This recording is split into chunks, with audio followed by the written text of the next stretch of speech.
My name is Jakia Fuller. I'm the guest curator of the Art of ReUse, and this exhibition is on view until February 14th, so definitely please come back and check us out. There are amazing artists and designers that are, doing some phenomenal sustainable works, so yeah. And just to get started, I'm going to go ahead and introduce my wonderful panelists that are here. And we've all done chairs, musical chairs, so the order's a little bit different, so there we go. So first off, we have Madison Van Der Lingen of MadVan Design. Madison studied custom design for performance and new media at the University of New Mexico, as well as the film technician program at Central New Mexico Community College. After she earned her BA in design, she worked freelance in the New Mexico film industry, where she worked on some feature films and indie productions. Currently, she lives in Albuquerque, New Mexico as a freelance fashion designer, tailor, digital marketer, and dog mom. Her work encapsulates the ethereal, whimsical nature of the land of enchantment and brings elements of childhood playful nostalgia. A core moral belief in her art is being eco-friendly and sustainable and not adding additional waste to an ever-expanding, unethical fashion industry.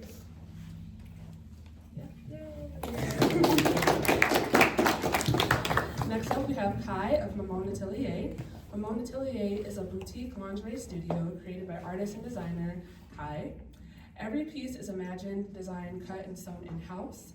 The vision is inspired by the beauty, style, and joie de vivre of her French grandmother, Nicole, or as her father would call her, Maman. Guided by her love of nature and the earth, Kai passionately sources high-quality fibers made from organic cotton, hemp, and other natural or sustainable materials. The pieces are made to be well-loved and with proper care to become beautiful over time. And Kai's amazing works are also in the pop-up boutique, so definitely check those out, as well as Madison's. Then we have Kristi Frank Montano of Saltgrass Jewelry. Kristi is a metal artist born and raised in Santa Fe, New Mexico. She received her BFA from the Academy of Art in San Francisco with a focus on sculpture and metal arts. After graduating, Kristi spent a decade on the East Coast honing her jewelry production skills and working for notable brands in both New York City and Portland, Maine. In 2016, she founded Saltgrass, a hand-sculpted jewelry studio. Like many, Kristi was called home early in the pandemic to care and support for family members. This unexpected homecoming increased her rising collection and marked a turning point in her career. The collection is known for sculptural quality and was picked up by the Georgia O'Keeffe Museum Store, the Vlada Museum Shop, and the Albuquerque Art Museum Shop, among other well-known boutiques across the U.S.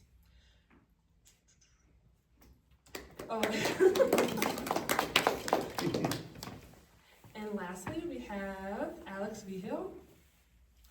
Alex of Alex Vigil Apparel is the founder and designer of said brand. He takes great inspiration from nature and has a deep appreciation for the natural world and the beautiful earth we have the opportunity to live on. Creating is a way of life for Alex. He lives and breathes art and is versed in many different art forms, including but not limited to visual arts, illustration, music, and textiles. Upon his quest in fashion design, he strives to modernize traditional motifs. He explores innovative forms and materials while striving for sustainability. He is known for his unique silhouettes that blend traditional designs with contemporary aesthetics. He draws inspiration from a heritage of Spanish and Native American roots, but overall a true native New Mexican. Each piece Alex creates is thoughtfully created, crafted, reflecting deep respect for historical techniques while pushing the boundaries of modern design, with his goal to seamlessly blend past, present, and future generations through each stitch. His creative journey on Earth is to leave it better than how he found it, creating works that show sustainability and make the wearer and viewer leave inspired.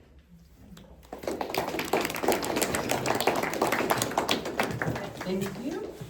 And just to give everyone a little bit of context about why I thought it was important to have this conversation. So I've been an observer and also a participant in the sustainable fashion industry for about 12 to 13 years. And so during that time, what I've noticed is there have always been a lot of conferences or symposiums or reports about, awareness about we've all heard the statistics about how many gallons of water does it take to create a t-shirt or a pair of pants, even referring back to the tragic instance or experience that happened at Rana Plaza with the collapse of like the factory due to like people not understanding like who's involved with their supply chains and who they're actually like outsourcing their work to, right? But during that time over the years, we just heard about like awareness for awareness sake, but not really about what are people doing in real time to actually implement sustainability. So you would have different brands who would say like, oh, well, you know, we're like a large ship, and so it takes a while for a ship to turn, and you're just like, cool, it's been a decade. What else have we been doing besides like one capsule collection here, or just like some random like collaboration with the designer, which is totally great, because like we should definitely be collaborating with our local and small designer brands. But you know, over this, like we can't just keep having these conversations about like what we can be doing, what we should be doing. And so, true to the name of the exhibition, The Art of Reuse, I had the opportunity of like meeting in person, because these are all designers who I've admired for a while, and I'm just like, y'all down for some shenanigans, let's totally do it. And I think they're just like amazing at what it is that they do, and they've been doing it for a while, and they show, and they're a true testament of like, yes, it's difficult, there are challenges when it comes to having a sustainable brand and like moving through these practices, but it's doable. And so we can't just like keep having excuses as to why, you know, why we're not, because you know, we don't have a Earth 2 to like leave to. It's just like we have to like utilize what we have instead of constantly like just like, you know, increasing like the mass consumption and overproduction. So yeah, so that's why I thought it was important to have this conversation today. And to start us off, how do you all feel about the current climate of the fashion industry, and also specifically through your respective industries, like your field of expertise? And whoever wants to start off can. Sure. I think that like fashion as a whole, you know, it's easy to consume, you know, and that's kind of what eventually just ends up happening is just it becomes a consumer thing more than it is a fashion thing at the end of the day. You know, people just want more and more over quality and over, you know, more over quality and just, you know, what's in, and they don't kind of spend time thinking about how things are sourced or anything like that. You know, it's just, you know, buying is easier than thinking about what you're buying. So it's definitely, you know, there's definitely just a lack of education, I think, is what a big part of it is in the fashion industry.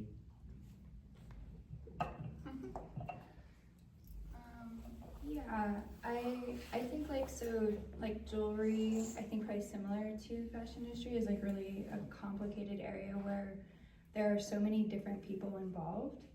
And I think that education is like a really big one. So like sustainability with the jewelry industry, like specifically around like mining for metals and sourcing for like gems and minerals and stuff like that. It's a really complicated question because there are lots of independently owned operations like that are using more sustainable methods, and it's about like educating smaller communities that may not know that like you can't just like mine the earth with mercury and then wash mercury off your hands, you know, like that just isn't real. So I think education is a really big one that like blocks a lot of people. Luckily in the jewelry industry right now, it's really accessible to use either recycled metals or fair mined gold. So there really isn't an excuse, I think, to not tap into those. Yeah. State of fashion right now. I mean, I think in the past several years, we've really seen fashion expand far beyond people who were specifically into fashion with social media, the internet. It's not just like fashionable people who consume fashion media now. Everyone does, kind of whether you want to or not. And the result is, I think there's so much more demand for fashion than there already was. And I think a lot of big brands are there for it. And at the same time, I also think like the expectation of sustainability and the desire for that has grown. I think you guys are right, like education is really important. particularly because people know more about the importance of sustainability, and so really kind of digging down into what that actually means, and is it really or is it not, and also just the consumption behaviors of wanting more fashion more frequently, the trend cycles. So I think like there's a lot going on, and a lot of it's good, but of course, you know, it's a challenge.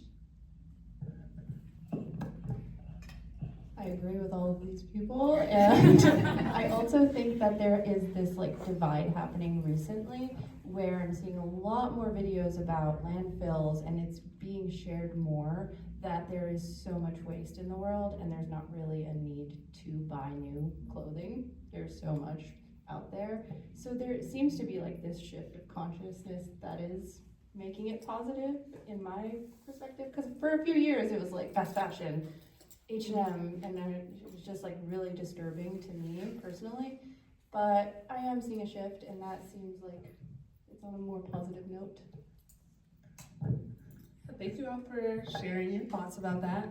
I definitely agree. I feel like you hit it on the head more, where it's like there are more people that are into fashion now, that aren't just like the fashion people who are just like following like Vogue and all the other like outlets. It's more like everyday people, and I'm just like, yeah, we need to bring more everyday people into the conversation about sustainability, because we all can't just be in this echo chamber about like us designers talking. I'm just like, no, it's like the mom and the dad down the street with like 4 kids need to like be included in this conversation about like, well, how do we like implement sustainability into our everyday life when it comes to like care of our clothing, and like how do we like shop and like our practices. So that's another reason why for this exhibition overall is just to like bring that concept about like what is sustainability into one's everyday life, right?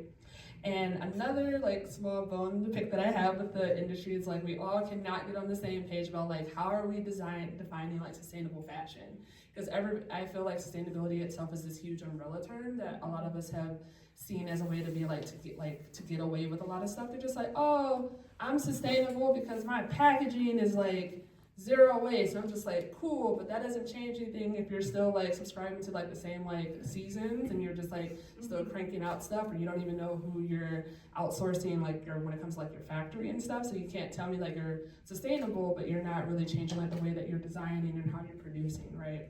But a lot of us have like hidden behind this term of like sustainability by just focusing on certain aspects of it. And so I would like to ask you all, like, how do you define sustainability when it comes to your practice, and how does that show up? That's funny that you said that specific thing, because I've noticed like some of these fast fashion places saying like, oh, we've developed this, you know, process of like taking back items and then we're gonna like recycle that. But like, what is that doing when you are like the leader of this industry becoming so unsustainable?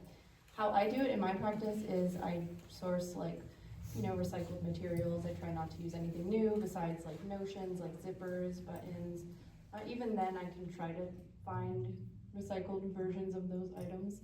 And then employing like local seamstresses as well as like myself, and not like, you know, employing children from another country.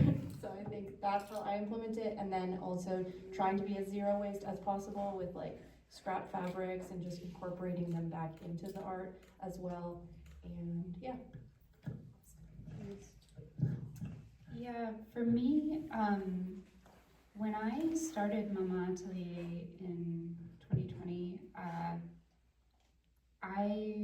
sustainability was like the core of what I was trying to do, because I couldn't really find the pieces that I wanted done in a way that I believed in and felt good about, but that I also thought were cute. And so materials were kind of the focal point of my focus for sustainability. So I did a ton of, you know, sourcing research, about, you know, really trying to dig down and figure out what was the best, in my view, according to what I learned. And I think that's a really great place to start. but that's not all of it, as you mentioned. And I think like your business philosophy or approach is really essential. And commonly, the success model we have is just constant growth. And that was never the goal for me. I think, you know, operating from a place where constant growth is always the goal, you never have enough. And so the idea of having enough is, I think, core to my perspective on sustainability. Not encouraging people to continually buy those rapid fashion cycles you were talking about. However many seasons now we have in a year. So many, I'm like, is it 12, is it 10, I don't know, because you get like micro things all the time, just like normally you have like fall and winter, you're just like, cool, that makes sense. You're like spring and summer, you're like, great, and then it's like swimsuit, and I was like, where? And they're like, Miami, and you're just like, okay. It's always like, it's different. Yeah, totally. So yeah, I mean, I think it's an ecosystem of, you know, doing your best.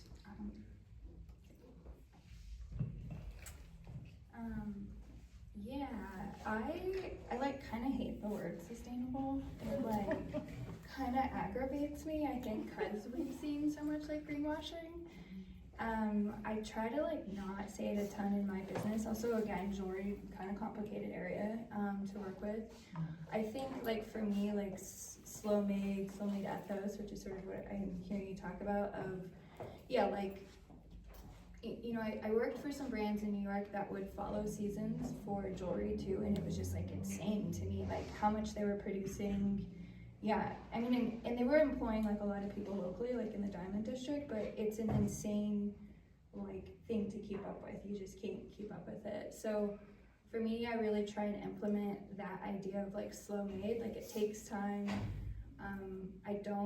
Sometimes I don't even create a collection every year. Sometimes I create like 4 in a year. Like I really try and like honor myself as like the creative, and like when I feel inspired to create and when I'm feeling, you know, beat down by the world and I just need to like cocoon, that's also a part, I think, of being a sustainable business, you know, like being a human, really like bringing in the humanness.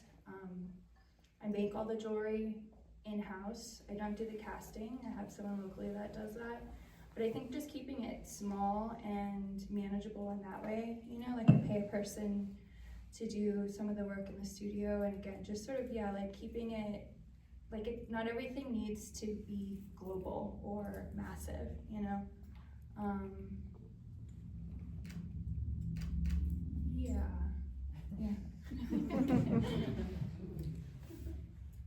As far as my kind of take on it, yeah, I mean, for my process and stuff like that, it's you know, I try to be a zero waste. Well, I use zero waste practices and save everything, and you know, everything will be used eventually.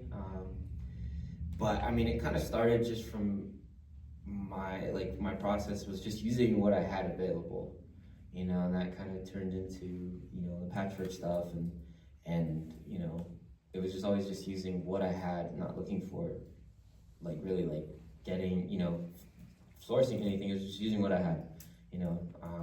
And so I think that can, you know, that's a really driving kind of like common theme throughout my work is just using what's available in the moment, you know. But of course, you know, now that I'm producing more for shows and things like that, there's, you know, sourcing as ethically as possible, you know, through like, you know, finding stuff that is damaged or seems unusable to most people. There's always, you know, you can always find a way to use some you know, some aspect of it. So I think, you know, utilizing what you already have is super important, I think. Awesome. No, I appreciate that. Also, I don't know if y'all know, but Alex is wearing one of Alex's designs, which is like very snazzy. So definitely check out his work, because I was like, that's wild. Okay. No, it's true, because it's like for functional everyday wear. And so this goes into another point about like I too hate using the word sustainability or sustainable, which was always like when I was working on my questions, I was like, I'm using this word too much. But I was like, but that's what the conversation's about.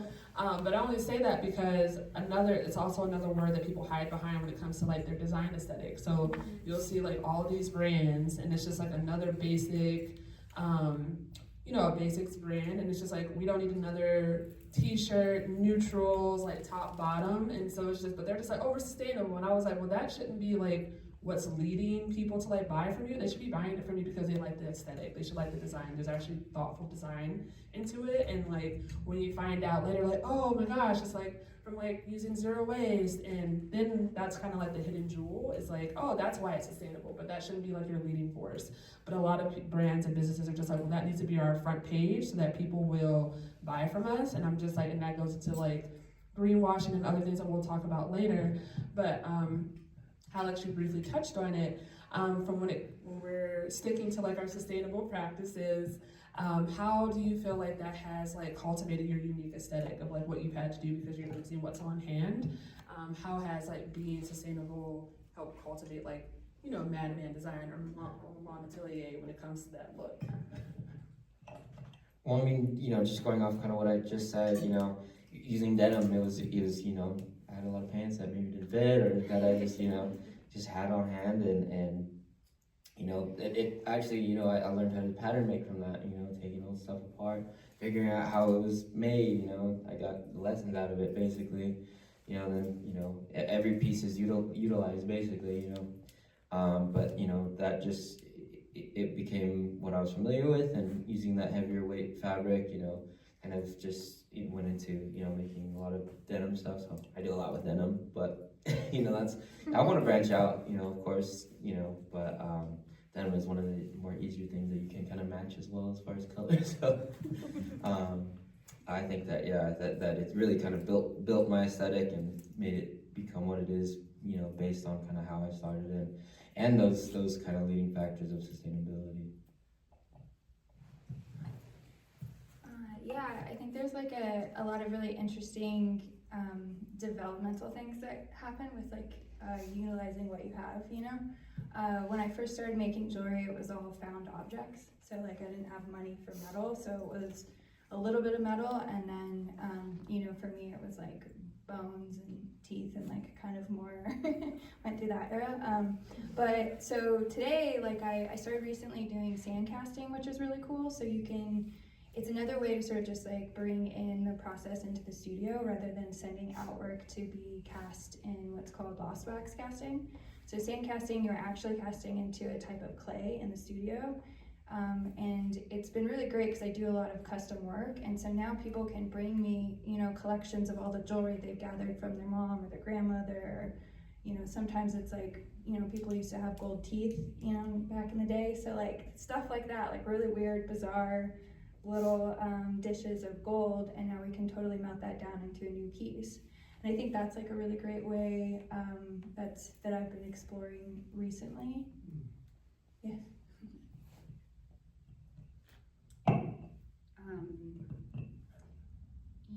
In my design approach, I think naturally this is just part of my taste, but also as an aspect of sustainability is I tend to make pieces that are intended to be part of your everyday. And I'm not really interested so much in trends or, like kind of constantly churning out a new design.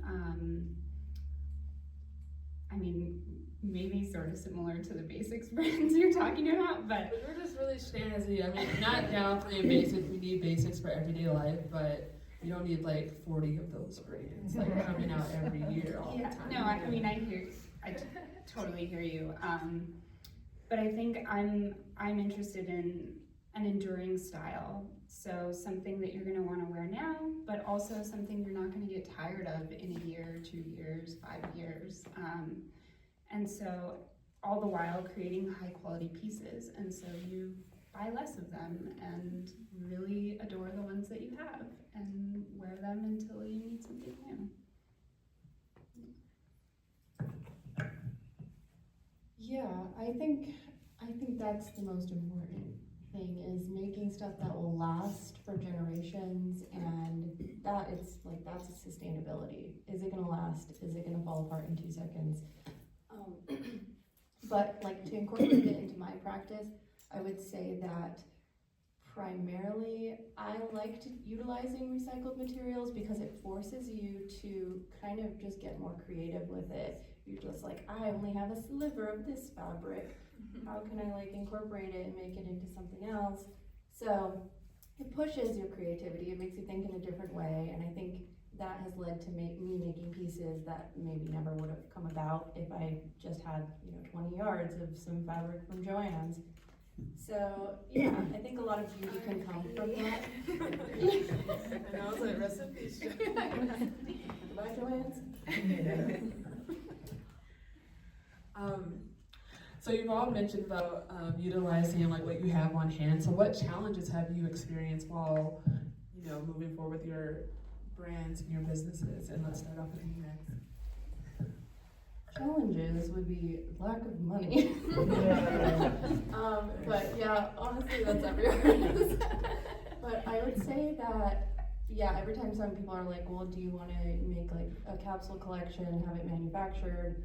And there's like a lot of struggle with, like, we have people reaching out to us as designers from like Pakistan and all these like other places that mass produce things, and you're like, I have no idea what the conditions of your factory are. And so that's kind of a weird territory that I am like apprehensive to dip my foot into, because I don't know how that world works at all. So I think that's a barrier for me. And then another barrier is like getting into these bigger shows like New York Fashion Week, LA Fashion Week, whatever. They're like giving us as designers like a $15,000 buy-in rate. So it is really an industry where you have to pay to play, and it is for the Nepo babies. But then there's these beautiful creative people that somehow like wiggle their way in, and yeah. No, it's true. It's like pay to play. Most people don't realize, but it's like there's so much that goes into like showing a collection at some of these fashion weeks. And you're just like, oh my gosh, I got invited. Or sometimes you have to apply and then pay, which is crazy. But like when you are invited, they're just like, cool. And then you're just like, well, how much? And it's usually like $1,500 for like this, and then you have to like handle like cast. That's right, 15. I mean, the lowest of recent that of like one show was like, oh yeah, 1,500, and I was like, when is the show? And they're just like, oh, in 3 weeks. I'm like, absolutely not. And then you have to be responsible for like casting your models and handling makeup and stuff, so it does get very expensive. And most people don't realize that. They're just like, oh, you should show at fashion shows, and you're just like, yeah, I should totally show at fashion shows. Yeah, I mean, there's so many challenges every day. Challenges when, you're trying to address sustainability specifically. Sure, sourcing is, that's just something like you kind of constantly have to, like, it's never like, okay, I got that figured out, move on. Like, something's always going to change. Supply chain disruptions. I remember having, 2020 was a crazy year to try and get materials. I had everything pinned down, and then everything changed, and I wasn't able to get the materials that I needed. So you kind of have to just be able to respond. You could not get elastic Oh in my 2020. gosh. Everyone Oh my needed gosh. extra masks. Yes. You could not, you literally. Sorry. It was rough. It really was. I was trying to dye my own, and you have consistency issues there. So yeah, that's just one challenge. But then being an independent designer, as Madison was saying, it is difficult when you don't have a team or the funds, or maybe, especially in New Mexico, we're not in one of those big city centers, so it takes a you know, big thrust of energy, resources, time, money, you know. Yeah, and then, you know, the challenges of running a business and doing it well. Yeah, there's a lot. Yeah, the list could just go on and on and on, you know? Yeah, I mean, I think for me recently, like it's only, so I've had my business for 10 years, and it's only recently that I've started to get sort of some like bigger companies interested in working with me, and that's like a new interesting challenge where I'm like, okay, like, do I have the privilege to say no to some of these people that want to help promote my work? Is everything that they do aligned with what I do, especially from like a sustainability perspective? Generally, no, you know? And so that's like a really tough question that I've been wrestling with lately yeah, where do you like draw the line, you know, for what you believe in, and where do you like pay your bills and, you know, and continue to like invest your money and have enough like cash flow to do it, because it really is like a major cash flow situation. Also, I don't know if anyone's aware, but the metal market is pretty insane right now. So that's been a really massive challenge. I do wholesale, and so it's like, I mean, the margins on wholesale are pretty tight at times, and when the market is so volatile, you just can't keep up with it, and then the people that are buying wholesale are annoyed with you because you're changing your prices, and then like, are they updating their prices? It's like a lot of Excel spreadsheets, which I absolutely hate. Yeah, so I think, yeah, there's a lot there, and I feel like I'm always still sort of like pivoting and learning and trying to figure it out kind of as I go. Yeah. For me, I mean, like everyone said, there's just challenges across the board. I think a lot for me is just like, as an artist, sometimes, you know, pushing past those creative blocks, you know, is a big one. And you know, just regular life getting in the way of things, and of course, you know, sourcing materials and everything like that is always a challenge, especially if you're doing things sustainably. But just, you know, getting through life as like a person, you know, dealing with emotions and things like that is a challenge. Yes. And I don't know, I don't really consider, I have a brand, I don't know if it's a business, I'm just a guy who makes stuff, so, you know, I don't know, there's a lot of expectations I think that comes with that, you know, if people see you as a brand or like some sort of entity, and, you know, I don't know, I just like to sell things and, you know, show my work, but, you know, dealing with expectations is a big one, you know, personal expectations or expectations that you kind of built as a big challenge, I think, as well. I mean, that's real, like, you know, everyday life be lifing at all times, and you're just like, I still have to like work on this piece, and I still have to like create these things, and then, or you have orders, and you're just like, I was like, someone has to fill these, and you're like, you're that someone, so I totally get that. So why do you think some of the larger brands have like such a hard time implementing like sustainable like frameworks and practices, like overall? Like, why do you feel like they're just like, nah, not today, or we're just gonna like, you know, partner with Kristi, and then there will be my reason as I can say that I hit my sustainability markers, right? Because that does happen, so you don't want to end up being like a scapegoat for some brand for them not to do their work. So why do you all feel like they are just like, no, we're not gonna? I think a lot of that goes back to, you know, demand.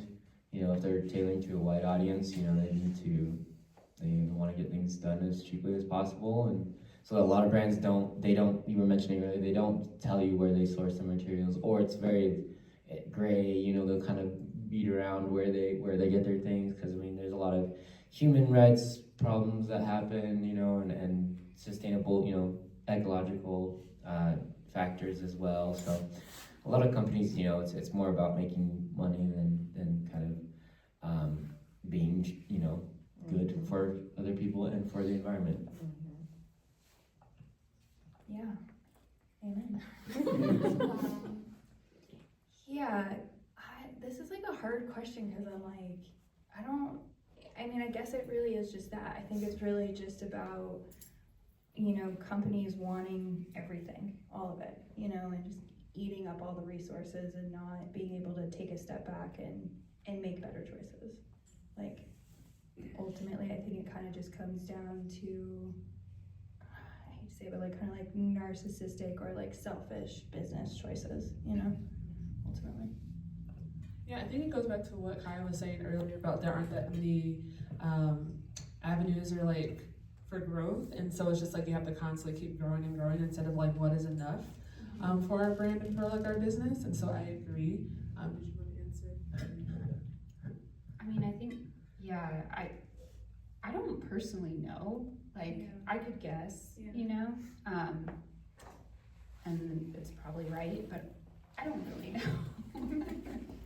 No, that's right. Agreed. Okay, I like that. The billionaires behind it, can't trust it. Yeah.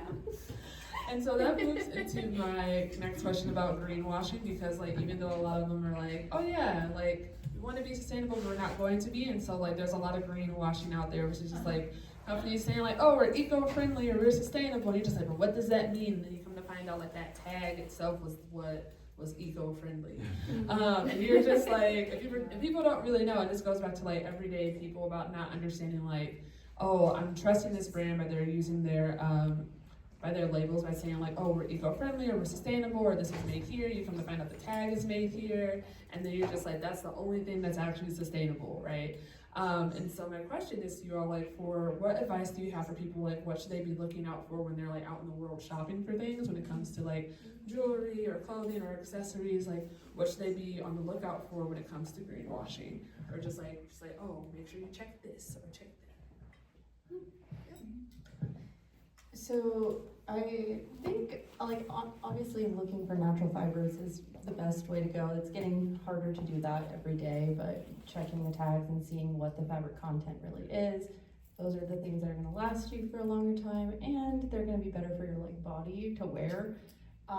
But I've noticed, like, specifically with Buffalo Exchange, they're doing this really weird thing where they're disguising new merch as, secondhand objects, but the only way you can tell on the tag is if it has like a QR code instead of a barcode. And so it's weird because they're getting these shirts that look like vintage t-shirts, right? It'll say like AC/DC, and it's like kind of damaged a little, but it's from a new merch factory, and it's so like creepy and weird that they're doing this. So yeah, just look out for that, and it will say like new on the side, but like the average person doesn't know how like to look for that. So I think even if you're trying to shop sustainably at like a Buffalo Exchange or whatever, you can still be fooled. Yeah. Everywhere you So go. pro tip. Yeah, I think it's kind of complicated, especially like the greenwashing thing. Like, I know what you mean, and I'm like also a beauty nerd, and so like if you've heard the term clean beauty before, that's a lot like sustainability. There's no definition, it's not a regulated term, it's essentially meaningless, but it like communicates a vibe that it's good or better.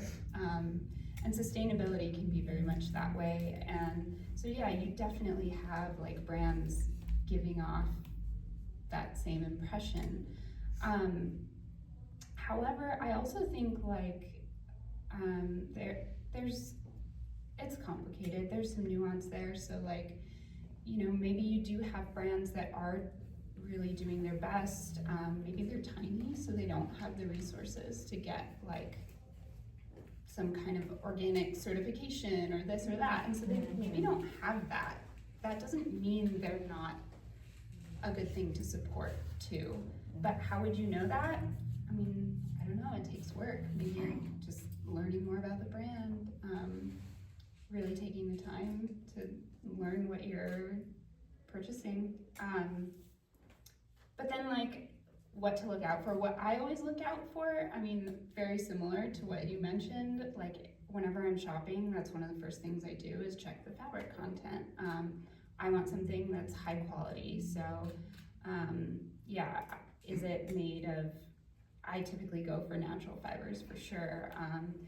Is the weave good? Is it in good shape? What does the stitching look like? Like, familiarize yourself with quality, and also learn what you like, because you can buy something that's like cool now, but like, is that gonna last you? Or is it gonna go right back to the thrift store and you're gonna be buying something again? So yeah, getting to know your personal preferences and then finding high quality pieces.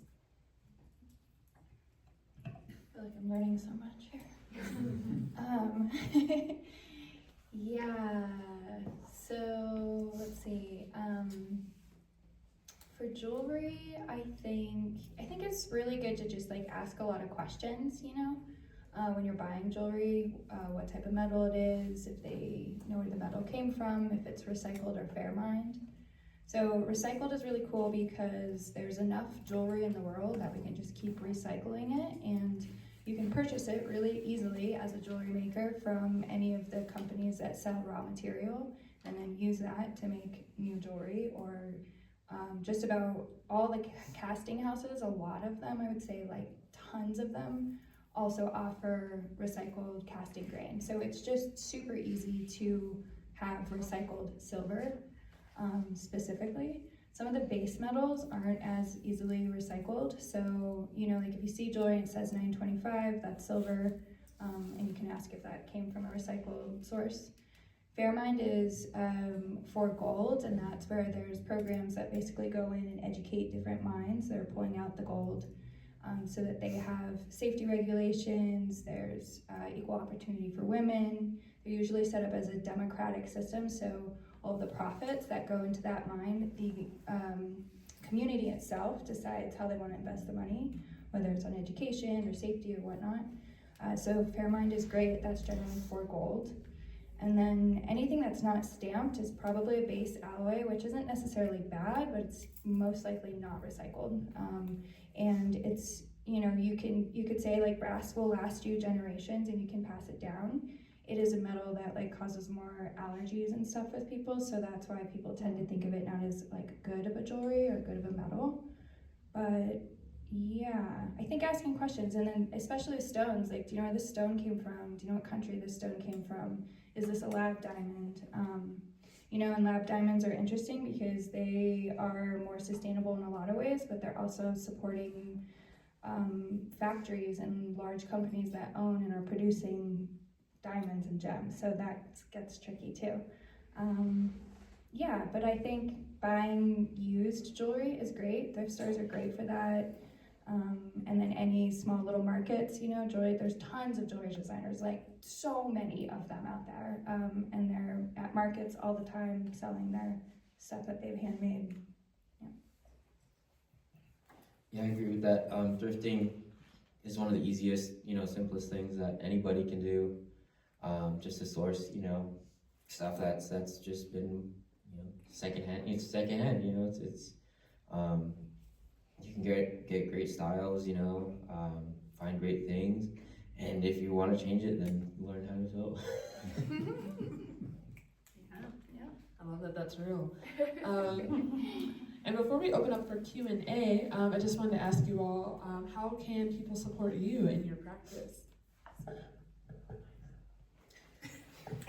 I mean, for me, I don't know, just watch my Instagram. I don't know. I like I said, it's just, I mean, everything's kind of, you know, I do one-on-one stuff, but just, you know, I think my goal is more of teaching people that they can do it too, you know, just using what you have, you know, it's not rocket science at all, for sure.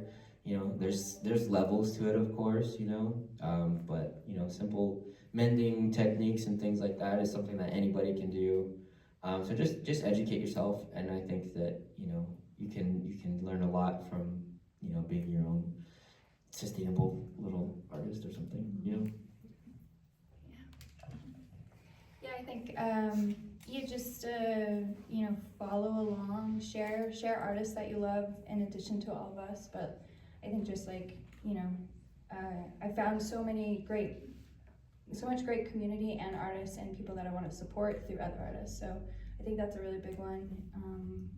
Ask questions, inquire.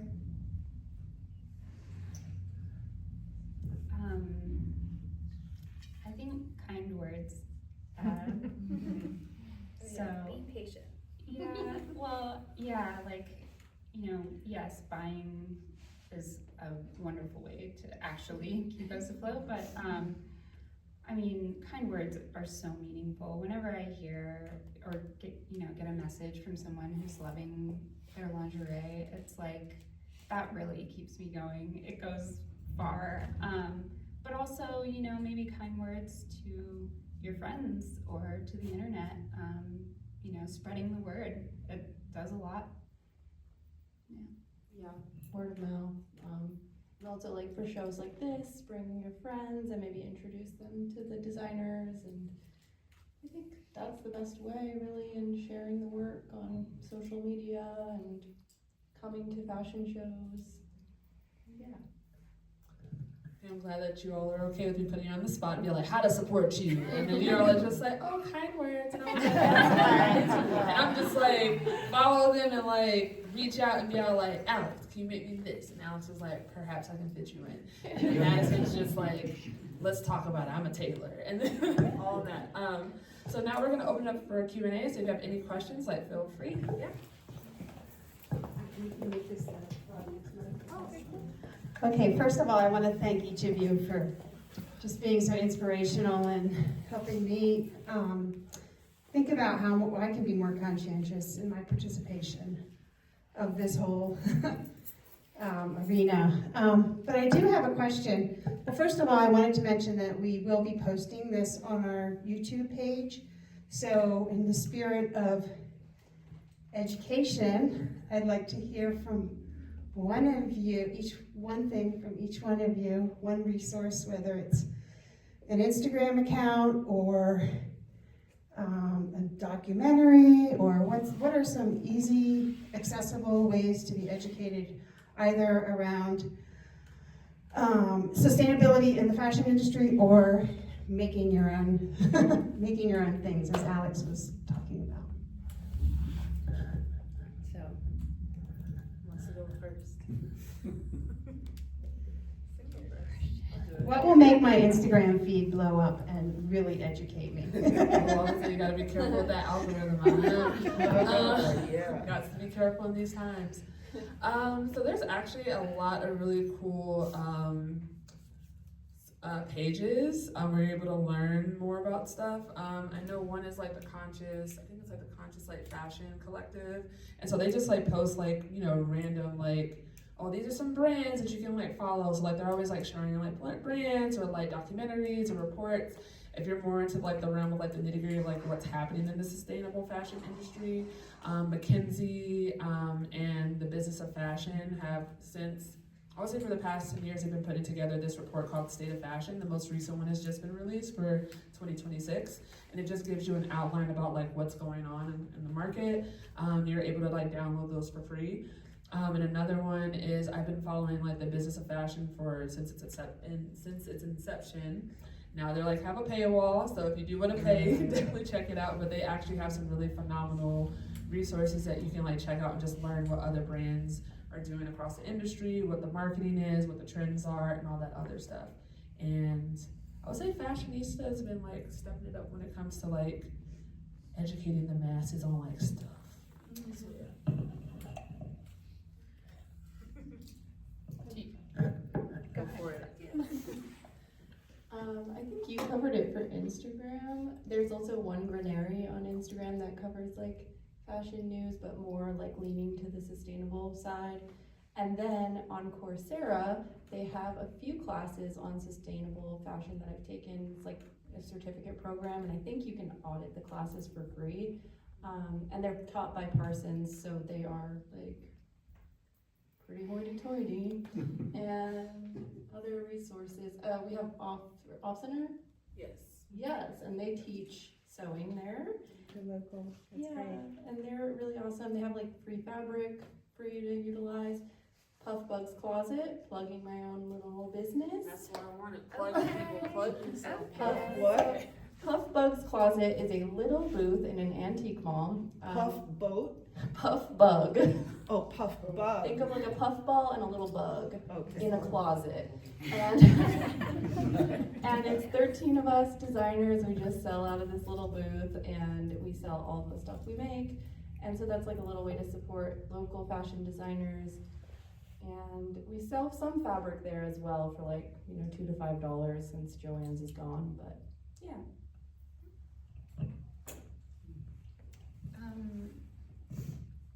I don't know if it's ready yet, but this would be a local resource. I heard that, I think the makerspace at Fuse is gonna start offering like sewing access. So that would be cool. I'm sure they'll offer classes. And then, I mean, I'm like, it's too on the spot for me to remember like Instagram handles, but I have a number of, one good friend of mine, she has a pattern making business, so you can like download patterns from her business online. I mean, there's tons of that on Etsy too, but I always think that's such a lovely way to be more sustainable is by making your own stuff. I know that in Santa Fe, the community college and Make Santa Fe both have like beginning sewing classes, which I've been trying to take because on a sewing machine, I don't know how it works. So. And they're super affordable, and like I think Make Santa Fe is like a 3-hour class, and then the community college one is 2 days. I think they're like 2 or 3 hours for like a month, so you can really like drop into that. As far as jewelry goes, if you're really into gems, you could check out the ethical gem show, which it's happening in Tucson this coming weekend, but they're all over the United States, and it's a really fun way to check out ethical gems from small companies. For me, I think that the internet's pretty cool. You can learn anything. I'm all self-taught. There's YouTube. If you're curious about anything, look it up. It's pretty easy. It's not too complicated, I think, to just look up. If you have a question about anything, if you want to know more about, what the actual ramifications are about this, about fashion and what it's doing to the environment or human rights things, you can look it up, and there's numbers on things, and you can really see what kind of impact it's doing, but you can also learn, how to make it better yourself. So I think, if you're curious, then you should look it up. Thank you. Does anyone else have a question? Nope, thank you. This is not a question, but I just want to applaud you all for what you're doing. The consumerism in this country is appalling, and what it does to the environment, it's a trickle effect, and how it affects animals and, just everything around us. So the fact that you all are here trying to, what's the word I'm looking for? You're encouraging people to buy things, not be so wasteful in the world, and I think that's a really important message for, you mentioned families, and trying to get this idea out of people's heads that you have to buy every day, buy something new. It's just, it never ends, and so I just think it's wonderful that there's people like you all out here who are, making something new out of something old and keeping it alive in that way. It's commendable. Yeah.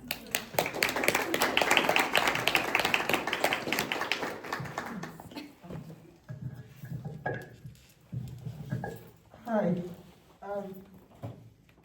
I'm Lori Zunner, and I'm actually the chair of the Rio Grande Zero Waste Action Team, and we became very interested in fabric waste and fast fashion and all of this last year, and so we really want to work more on this. We do a lot of educating the public on different environmental topics, you know, like food waste or, you know, landfill, methane in landfills and things like this. And so now we're getting into fabric waste, and so they really want to know. We want to have information on local resources that we can tell the public about. So, and I understood that there's supposed to be some kind of pamphlet or booklet or something put together with local resources of this sort. I'd be really interested in getting a hold of that and, you know, getting, you know, your names and everybody that we can tell the public, you know, they want to know where I've got all of this, you know, like jeans that have holes and I don't know what to do with them. Where can I donate them? Where can I donate fabric? I don't want to give it to thrift stores because I hear that all they do is go around and send it over to third world countries, you know. So where can we donate it locally where it'll do some good? You know, how can we support different things? How can we get the word out about this?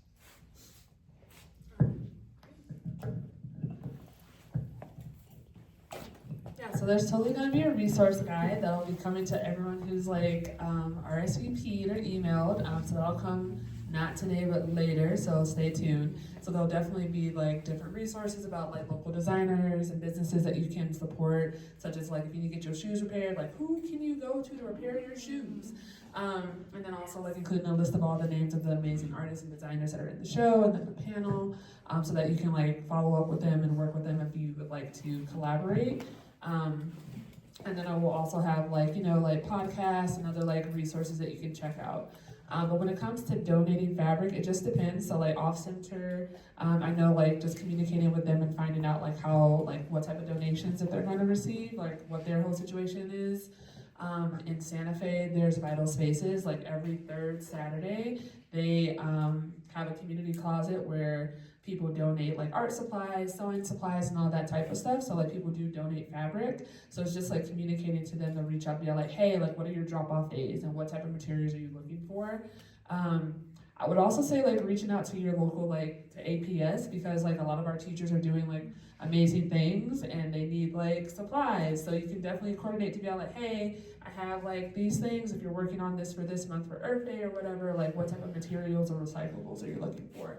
So like, yeah, there are more places that we can tap into than we can think of, but it's just asking around. But all that stuff is coming soon. So yeah. Oh, I just have one other question too. So besides giving material or you know, use things, what about where do we get material now that Joanne Fabrics is gone? I mean, that's an excellent question that I think a lot of people are like figuring out. Michael's has like Nothing. I know, but I'm just saying like Michael's. I mean, I've noticed that Michael's is like starting to carry some of their yarn. So who knows? I think Michael's is like we're here to a degree. But there are a lot of different like online fabric stores that are doing stuff. But I feel like a lot of designers and cosplayers and other people who are just like, where do we go for actual like fabric? So we don't know. We're figuring it out as we go along. So we'll see what happens. I think people are doing like fabric swaps. And we're seeing what happens. So yeah. I think we have time for one more question. Is that you, Malcolm? I just had a comment. Okay, great.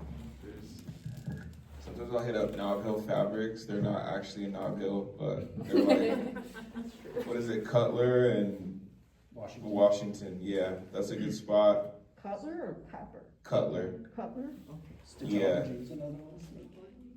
Like that? Stitchology, that's on Rio Grande. Yeah. What's the other one? It's like, it's the one on Manal. It's on Manal in like Wyoming. Something. I don't know. Oh yeah, I know that one. It's cool because over there, what is It's it? kind of hidden, I don't know. Yeah, but it's the spot, they'll sharpen your shears too. They're having they'll sharp, what is it? K&S. K&S? K&S, they'll sharpen your shoe. No, That's a that's different. No. That's for- Well, I don't know off top what it's called, but it's another like good facility for picking up fabric, and they don't just do quilting stuff. And then sometime in February, they're doing like a shear sharpening workshop, so you can bring in your scissors and get them sharpened instead of having to buy new ones. But hip stitch, that's the one, hip stitch. Get on their newsletter if you want to sharpen your shears. I love that. For everyone that's Yowdy, also want to plug him. Every Sunday, he does open studios where you're able to come to his place and like work on a project. And he's really good at showing you how to use machines and stuff. So Where's the studio? he's right there. I don't know. Okay, get with me if you want to come to Open Studio, because I can work with like 5 people max. But it's we're right next to Social Club on Morningside and Copper, like kind of Nob Hill. But if you ever want to just come through, get a tour, get a feel for the kind of stuff that we're doing in there, feel free to reach out. You can get my number. I'm easy to reach. Also on Instagram, Yowdy? I'm not on Instagram. Oh boy. I'm down with the internet. But we love YouTube, right? All right, well, thank you everyone for coming. Thank you for the panelists. We so appreciate you sharing this evening.